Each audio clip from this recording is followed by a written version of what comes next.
Hello and welcome. Today I am here with another module of functional programming in R. Remember in the previous module we discussed about the elements of functional programming, the components that it consists of, and we came to know that in functional programming the function is the first class citizen. That is, the function behaves like any other data types like vectors and matrices. In this module, we are going to know some different aspects of functional programming in R. We will come to know what the closure of a function actually means, and we will know something about anonymous function in R. So, let us try and understand the discussion which will be dedicated towards functional programming in R. So, here again we are recalling the same example that we had discussed in the previous module. The missing value problem had been fixed there. Now, let us consider another basic statistics, and here we are trying to find the summary for each of the variables A, B, C, D, E and F. Again, starting from a layman's point of view, we are just typing this command like mean of the elements of, for example, A, median of the elements of A, standard deviation of the elements of A, and interquartile range of the elements of A, which are denoted by IQR. Now, as anybody can observe that these holds good for B, C, D and others as well. Indeed, it is laborious and can be error prone. So, we need to get rid of this. So, what to do? Remember, the objectives that we started with was to removing the redundancy and duplication, which used to be one of our prime objectives over there. So, let us see how this problem can be fixed. We will proceed one by one. In this regard, the first thing that is coming into our mind is to use a function of this type. In the previous case, we need to write down the summary functions again and again. So, think of using this function called summary.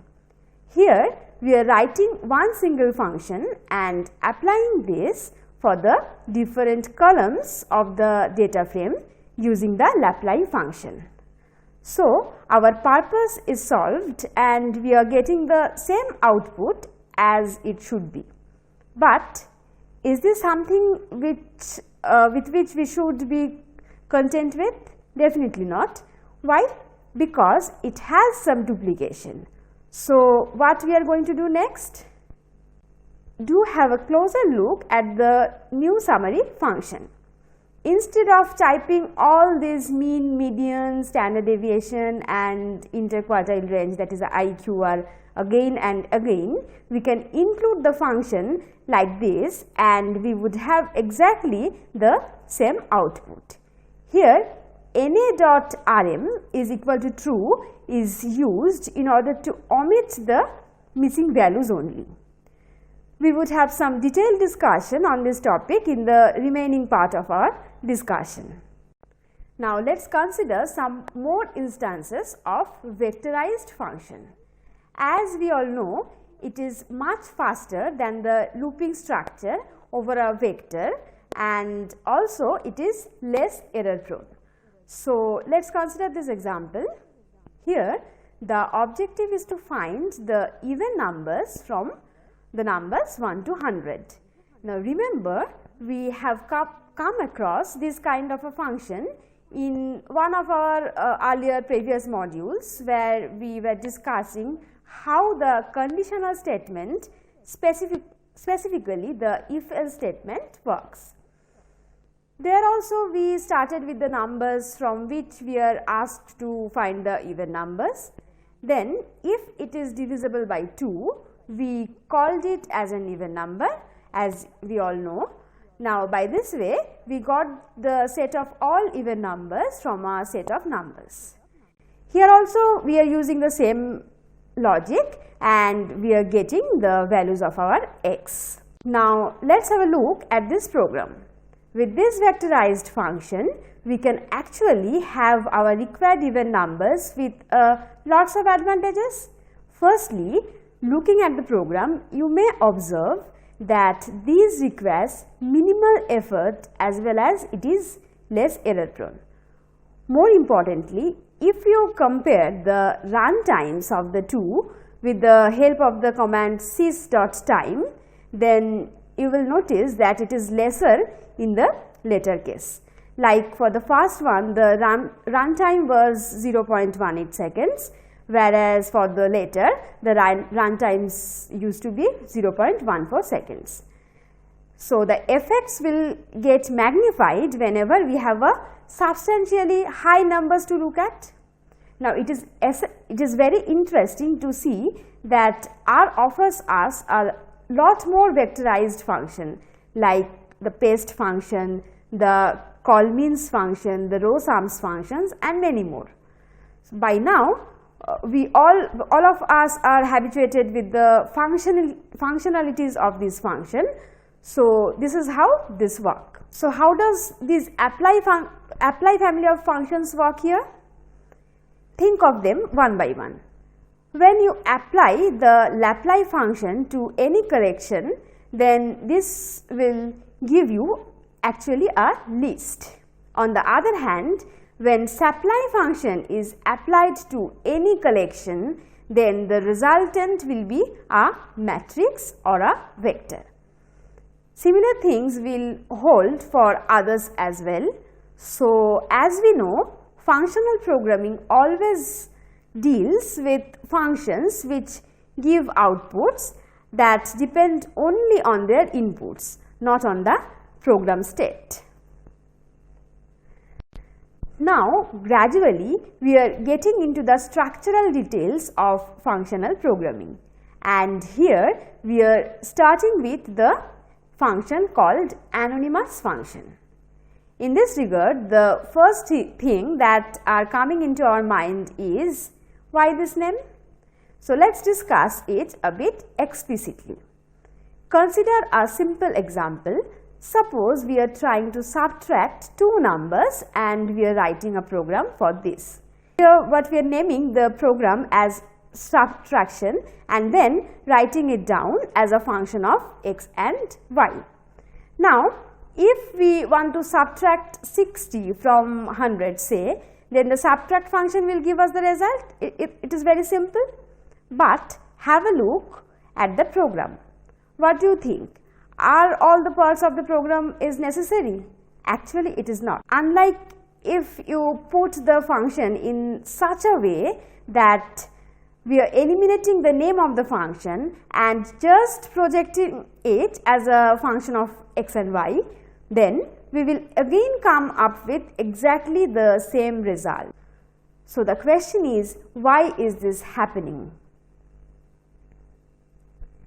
As you were told in the previous module in functional programming, in the first part of functional programming, it is not mandatory to give names to whatever functions you are constructing. If you don't want to waste your time by giving name to a function, then don't do this. Actually, to give a name and to apply a function are two separate operations. That is, naming a function and calling it are the two different things. Unlike many other well-known languages like C, C++, Python and others, you don't actually need to follow some special syntax to write down a function in R. As we had mentioned earlier, R treats the functions as objects. So, like the way we usually name any variable in R, following exactly the same, we can name a function here as well. But again, it is optional. The name might give you some hint to understand what is actually happening inside the function. So, whenever you decide not to give your function a name, then the function will be called an anonymous function. So, the functions without any name are called an anonymous function. This is the reason behind the name anonymous function. Now, the question is how to call them, or rather how to use them. If we just define the function and then within first bracket write down the two values we want to subtract, then what would happen? Can we get the desired result?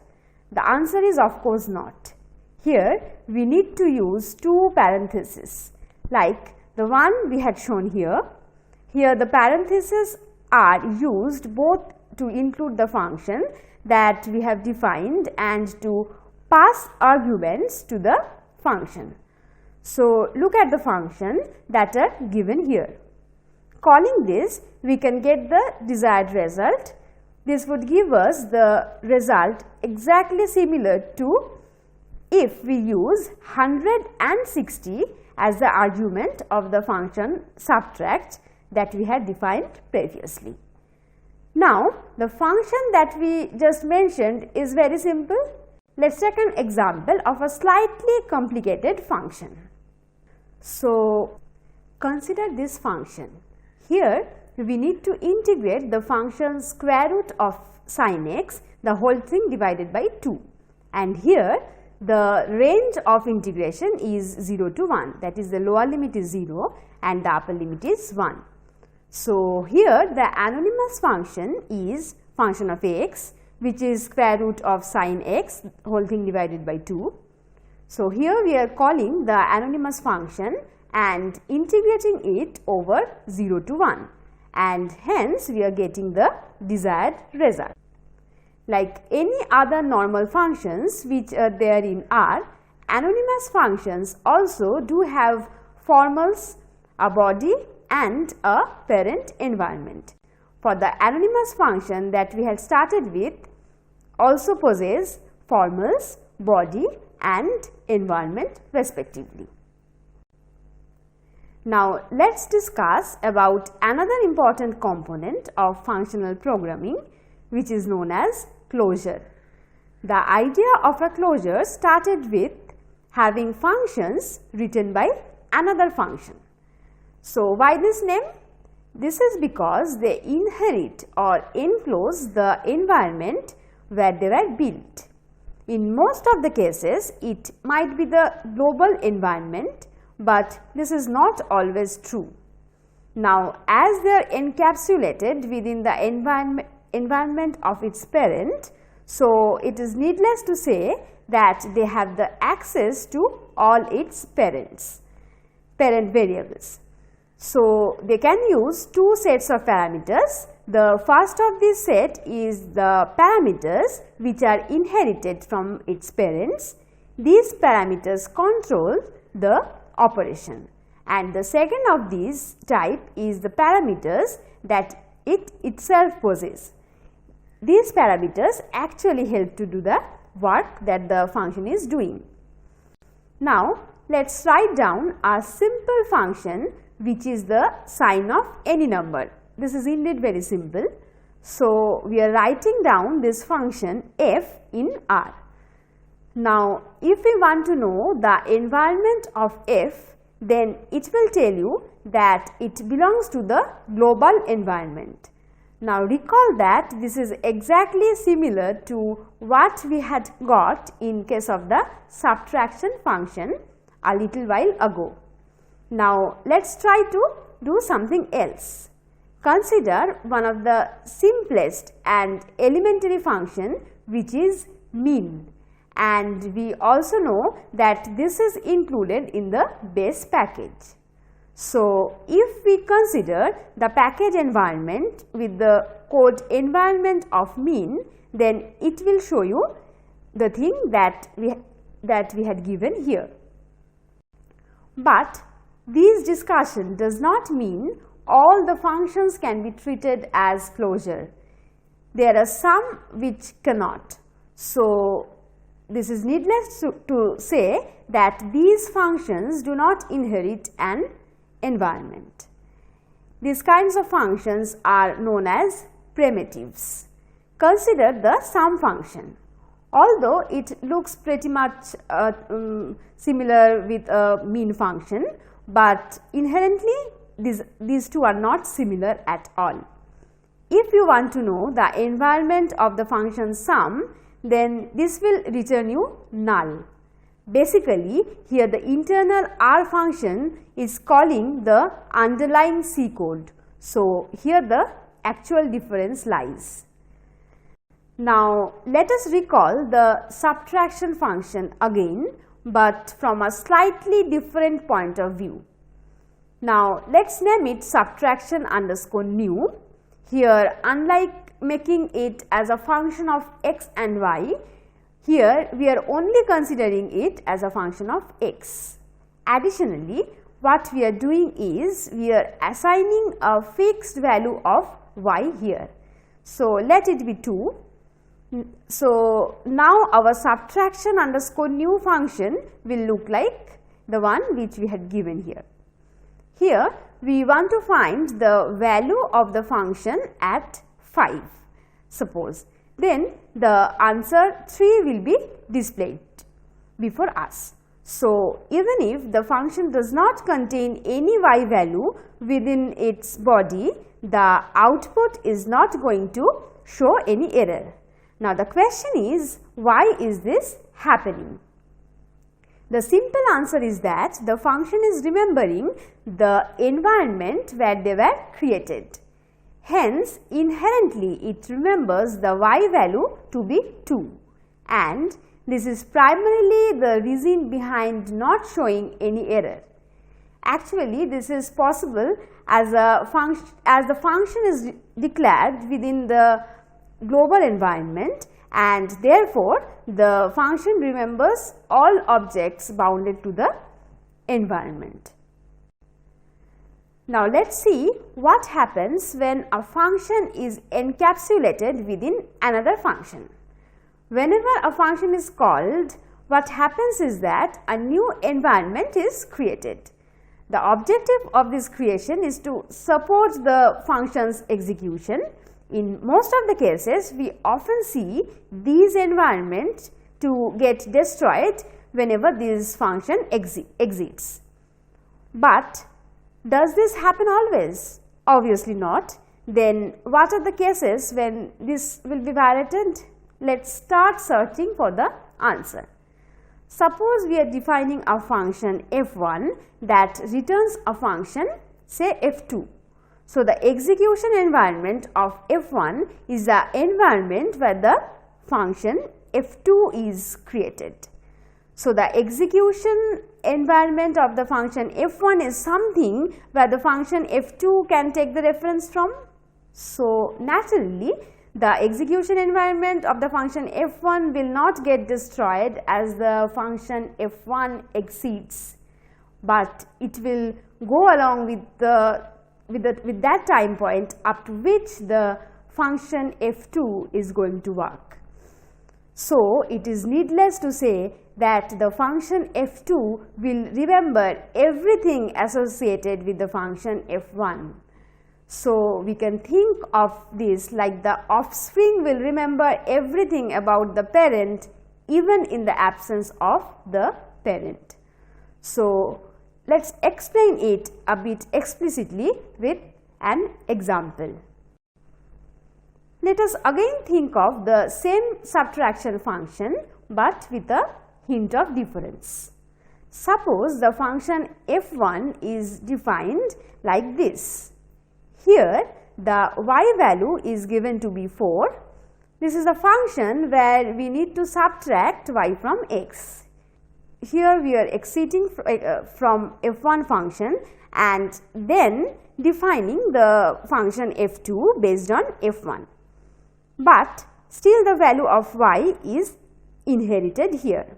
Actually, as the function f2 is created within f1, any argument passed to f1 will be available to f2 in their later executions. We just talked about this in the previous slide. For a closer understanding, let us consider our next example. The objective of this is to create a family to obtain the square and cube roots of some numbers.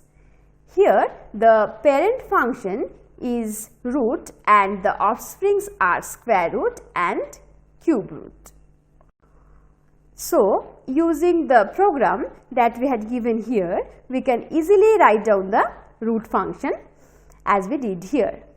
Now, after we exit from the function root, we are defining a function square root where the exponent is half. So, whenever we are putting some positive numbers, say 2 and 4 as the argument of the square root function, we are getting square root of 2 and square root of 4, which are given here. The outputs are given here.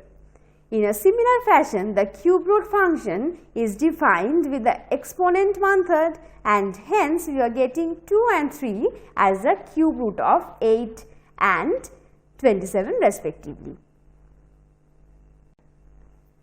Now, if you just write down square root and cube root, what will happen?